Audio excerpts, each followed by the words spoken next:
What's up, YouTube Double R here, RC Richie. Welcome back to the channel. Yeah, we got her done. Got the Injora Planet axles on my shorty build. Sorry I didn't show you the install, but I was just so excited. Started building. But I gotta say, these things were perfect. I had no problems whatsoever with the install. A couple things that I did, I just took out my underdrive 33% out of my other axles. So one thing to note about these axles, they do not come with any overdrive, underdrive. They come with just the 16 gear. So we have the 112 in the rear, giving me 33% underdrive. And I gotta say, there's a big debate about underdrive, overdrive. People think it's the same, and it's not the same. But I think my vote is finally in.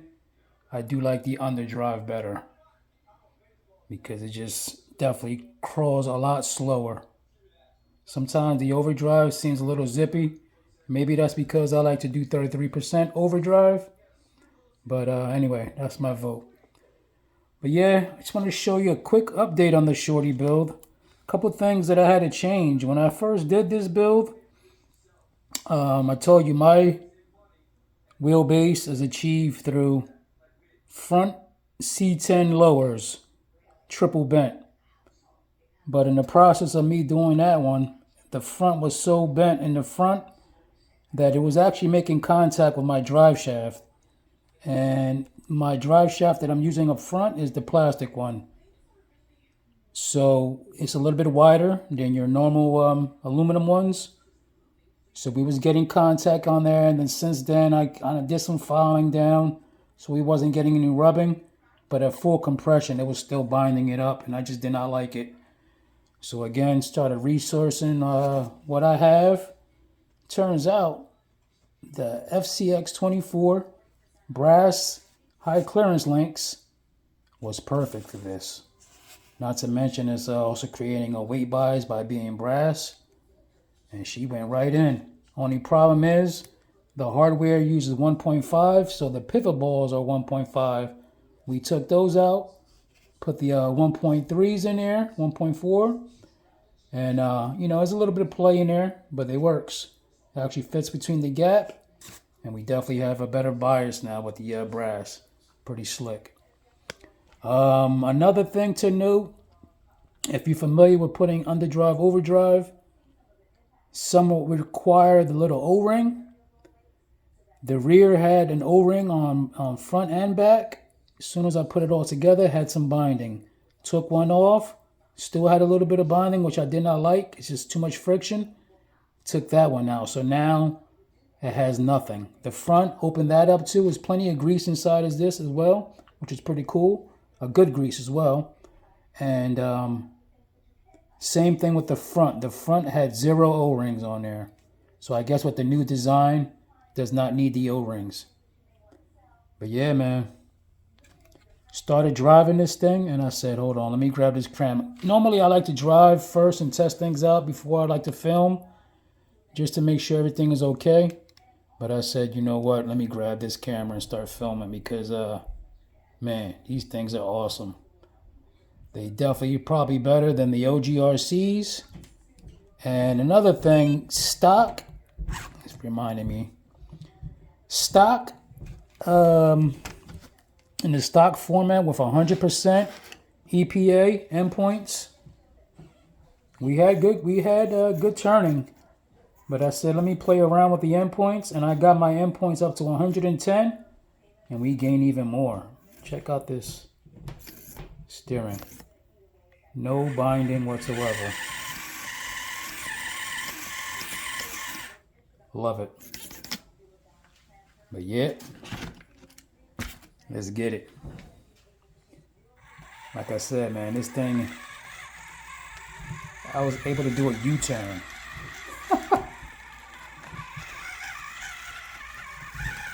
Something like that I was never able to do.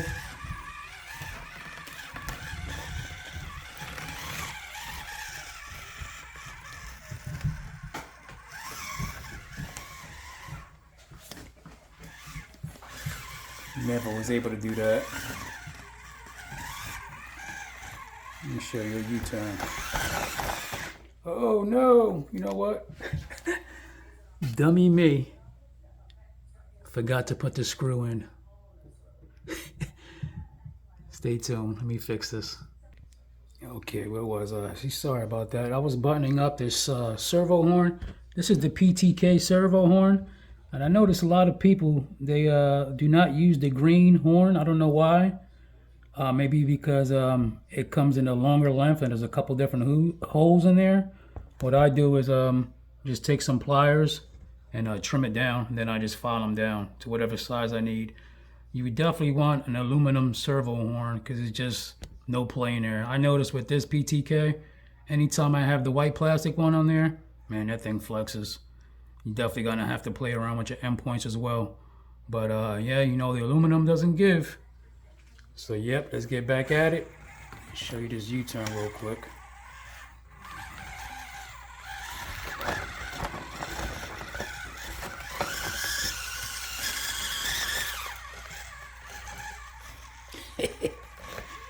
That's crazy.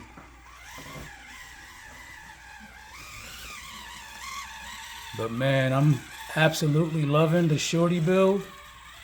This may be my new favorite build, especially now since I have these axles.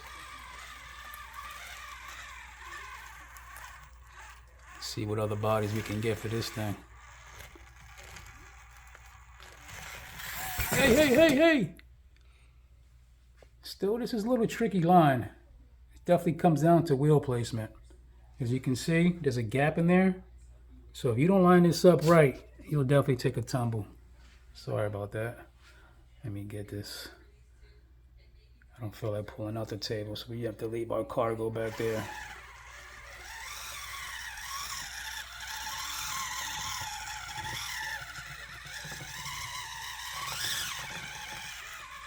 Believe it or not, my cargo is about 10 grams back there.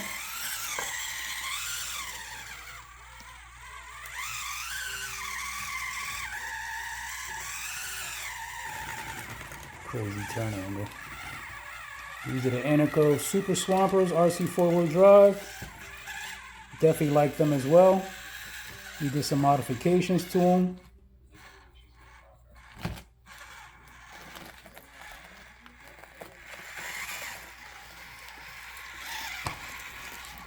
Nice sharp turn.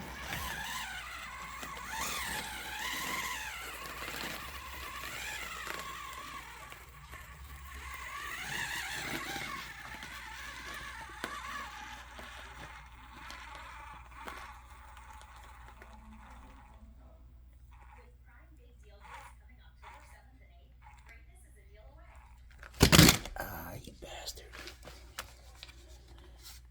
HOG.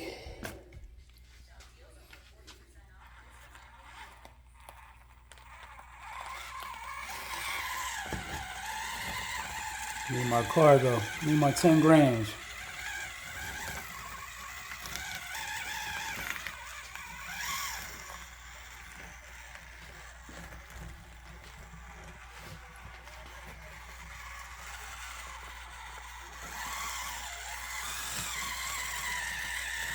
I don't have to worry about messing up this line anymore. Can make the turn.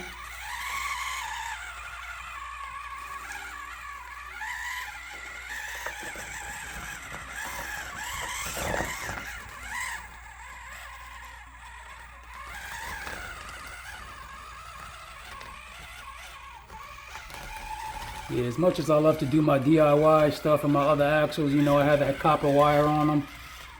It definitely bothered me. I wanted to get some axles.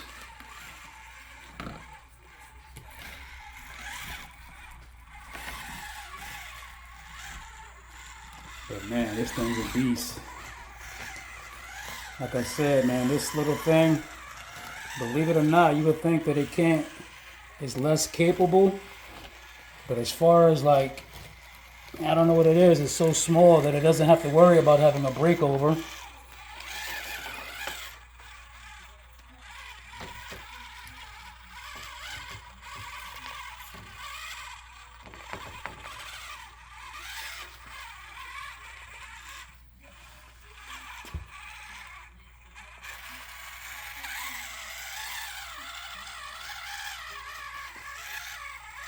Maybe my geometry is a little different than everybody else's. Like I said, I'm using the same kind of setup, front and rear.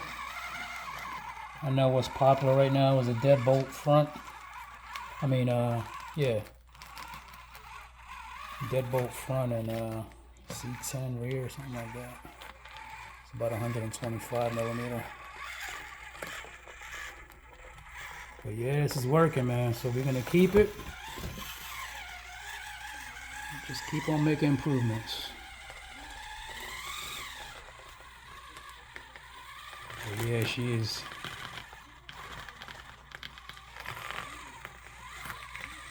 She is dialed.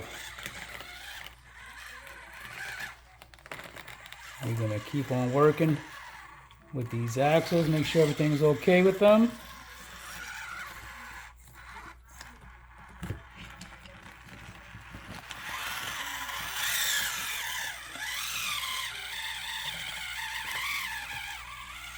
But yeah, so far the verdict is in, man. Absolutely love them.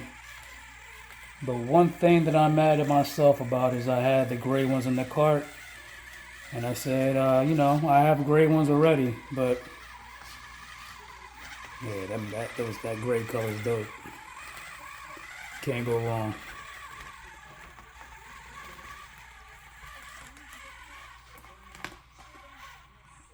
These Super Swampers too, like I said, I got them lug trimmed and I have the foam trimmed.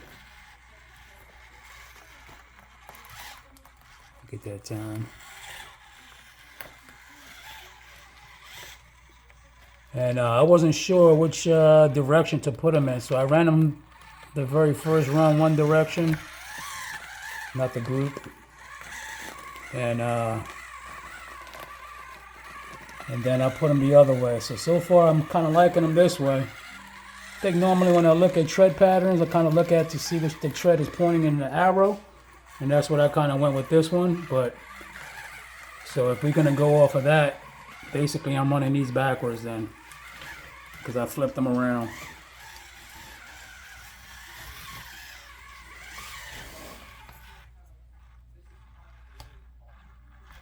But yeah, man, this 33%. I mean, this is a brushed motor crawling like this. Can't beat that. I love my brushless setups, but I also love this MB100 in the 50 turn. It's an awesome combination. Come on, see that? Get it. Before I would have pushed all the way out. Yeah, there you go, Bluto. K10 Scottsdale parts runner, street style. Lost our cargo. It's all good, we'll get that. But yeah, man, like I said, the verdict is in. Absolutely love the Injora Planet axles. And you can see I'm a very big fan of Injora. I love their products. And like, man, these things are... I would love to see the Amazon warehouse where the Injora section is at, because it seems like every Amazon warehouse is stocked of Injora products. They're just ready to drop any minute, overnight.